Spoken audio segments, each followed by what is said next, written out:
When I meet somebody who claims to be religious, my first impulse is don't believe you. I don't believe you until you tell me, do you really believe, for example, if they say they're Catholic, do you really believe that when a priest blesses a wafer, it turns into the body of Christ?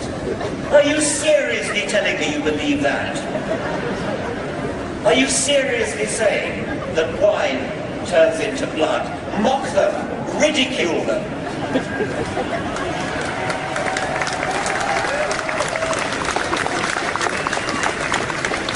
In public, don't fall for the convention that we're all too polite to talk about religion. Religion is not off the table. Religion is not off limits. Religion makes specific claims about the universe which need to be substantiated and need to be challenged and, if necessary, need to be ridiculed with contempt.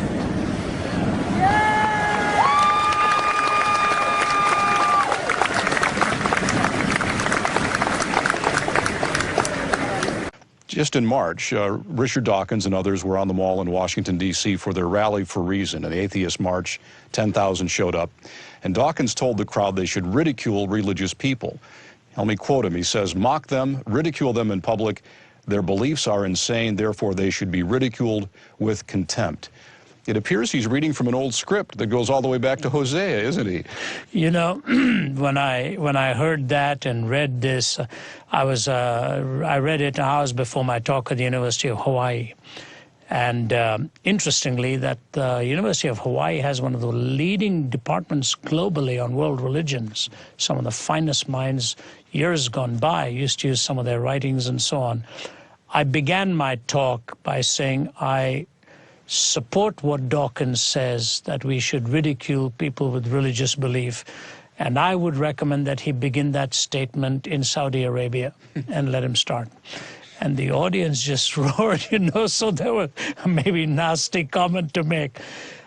He is really complimenting this society of Christians by saying things like that because he can say it with impunity. I dare him to go to Saudi and do that. I dare him to go to Iran and do that. The least he will find out is that not all religions are created equal. So to make a statement like that, he reminded me of two other things. I remember as a youngster, I think I mentioned it in one of my books, I was in the city of Nagpur. I was in my 20s or early 30s preaching, and I saw a crowd gathering. And I wondered what was going on, and people were laughing and slapping each other on the back. I gathered around I thought some magician was doing his tricks. It was an insane man.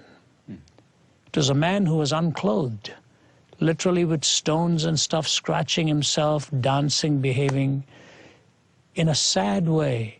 And I remember my eyes filling up with tears, and I thought to myself, is this really some form of entertainment to laugh at a madman? If he's telling us our ideas are insane, what does mocking do? If it's an insane idea, what does mocking really do? But there's something deeper with what he is doing philosophically. Two things. Number one is this. He goes on in endorsing a most recent book that has been written, that we now have the answer, how something can come from nothing. And it's this age-old rehashed quantum vacuum that out of which pops up some kind of a particle that, you know, can explain the existence.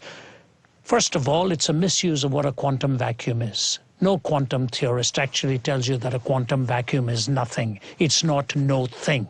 There is a pattern, there is the subatomic activity that is going on, so it's not nothing. But suppose it is nothing, meaning no thing whatsoever. What does that do to atheism? I thought atheism's entire definition was everything that is matter. It is a materialistic framework from start to finish.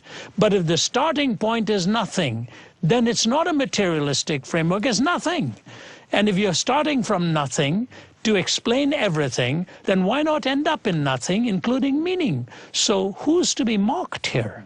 He's the one who wants to talk about the wonder of beauty and all of this coming out of nothing.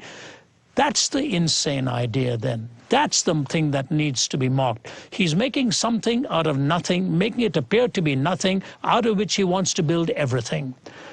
It violates the very fundamental starting point of atheism. So even if he is taken practically, I dare him to do it in a counter perspective like Islam. If he is doing it equivocatingly, then it is not nothing, it is something. If he is mocking something insane, then the insanity actually lies on the side of the mocker. Everything he calls for there violates reason. But this shows you who Dawkins is. He is driven by hate. And that's why many respected atheists want to separate themselves from him. Even secular thinkers took issue with that statement of his and called him to task on it. Dawkins is an angry man, and one day that anger will catch up with him.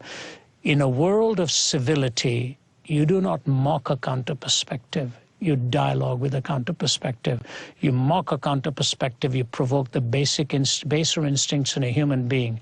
And somebody violent out there will want to get even with a comment like that. He's playing a very dangerous game. I was reading an email this morning from one of our Let My People Think listeners to you, pointing out that when they present the gospel to atheists, as they put it, they're attacked by a pack of vicious, rabid dogs. So it's already happening. So what would you recommend to people who find themselves in a position where atheists are mocking them in this way? Yeah, you know, once upon a time, all of my answers would be very ironic, very warm, very cordial. The older you get, you tend to react, and I'm not sure it's the wisest way. You know, I also have to back down some time and saying, is this really a shouting match? What is the end in sight we desire? Are we desiring the winning of the person or the decimation of the person? We are seeking the winning of the person. Let me give you an example of this. I may have used this at some time. I was speaking at the University of Malaysia, or I think it's called Malaya. It's the oldest Islamic university in Malaysia. And a professor of geology, he's a Christian gentleman, came to me and he told me this story. I wish I could remember his name. It's something like Gentle Lee or something like that. Very fine man. I'm talking several years ago. He took me out for dinner. He said Ahmed Deedat, the Muslim debater who's passed away from Durban, South Africa, who was taking on all comers, he came to speak at that university and he mocked the Christian there. And this gentleman stood up and he said, why are you mocking Christianity? And the man said, because it's a farce. He said, nobody can live the Sermon on the Mount. So Professor Lee said to him, why do you say that? He said, come on up here. So Professor Lee walked up to the front, and the man slapped him across the face. Ahmed Deedat slapped him across the face. He said, turn the other cheek now. And Professor Lee told me, said, Ravi, my face was ringing with that slap. And I turned the other cheek to him. He said, Deedat didn't know what to do. The audience was packed. He said, all right, I won't go that route. But the Bible also says if a man asks you for your tunic, give him your cloak also, whatever. He said, take your trousers off for me. And Professor Lee told me this himself. He said, I looked at the audience, many of my students in there. I said, please forgive me for doing this. And he took his trousers off and was standing in front of the audience in his underwear. And Deedat was just mocking and laughing at him. And then he picked up his clothes, walked out of there. He said, Ravi, my office was lined up with Muslim students the next day, begging for forgiveness for what was done to me. And this kind of nonsense that Dawkins is propagating is exactly the kind of stuff has been tried. It's nothing new. And you really end up looking foolish when you mock somebody's faith like that. There are many beliefs in the world I do not agree with. But if I were to encourage people to mock the person the way he is calling for it, here's the point. In the Christian faith, there's an egalitarianism of people and an elitism of ideas.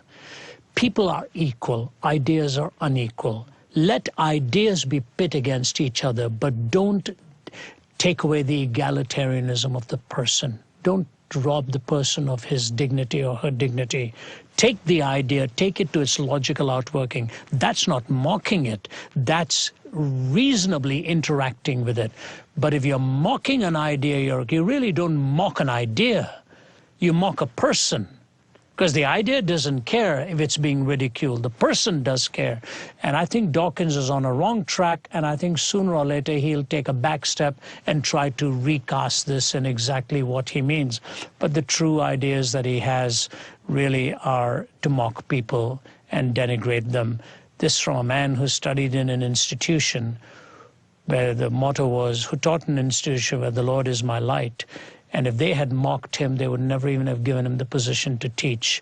He ought to return the compliment by showing respect for people who disagree with him.